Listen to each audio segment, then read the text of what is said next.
Pipi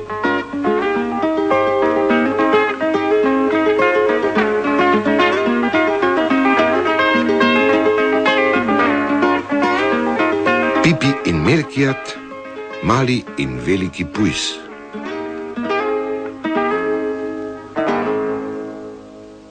Pipi bi rad vedel, kaj je to prijatelj. Melkijat, reče Pipi svojemu starejšemu bratu, Melkijat, razloži mi, kaj je to prijatelj. Nič lažjega kot to, odvrne Melkijat. Greva. Pipi gre za Melkijadom. Melkijat, Nenadoma zakriči Pipi. pohodil sem hrošča, ali je bil to prijatelj? Ne, reče Melkijat, to ni bil prijatelj.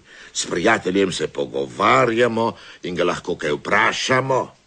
Aha, reče Pipi, to moram premisliti. O čem pa premišljaš, vpraša Melkijat radovedno. Če si ti moj prijatelj, reče Pipi. Meni Melkijat, postavil si mi zelo težavno vprašanje.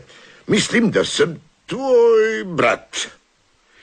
In zakaj, pomisli Pipi, brat ne bi bil lahko tudi prijatelj? Melkijat se zamisli. Starejši bratje so lahko tudi prijatelji, seveda, saj so prijazni, tako kot jaz. Na vsako vprašanje vedo odgovor kot jaz. In vedno so pri roki v dobrem in slabem, tako kot jaz. Potem si ti dvojni Melkijat, reče Pipi. Melkijat prijatelj in Melkijat brat.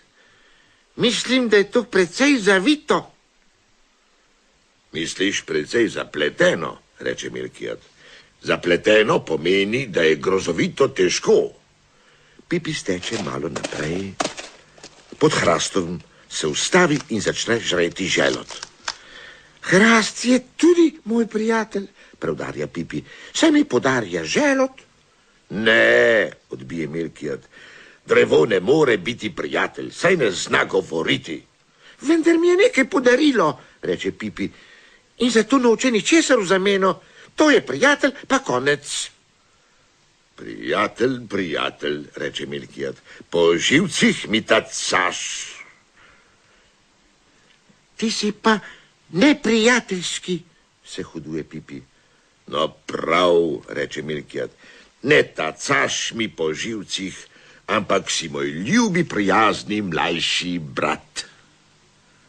Tega se Pipi razveseli. Tudi ti si moj ljubljeni, prijazni, starejši brat, reče. In Pipi odtaca z Melkijadom domov.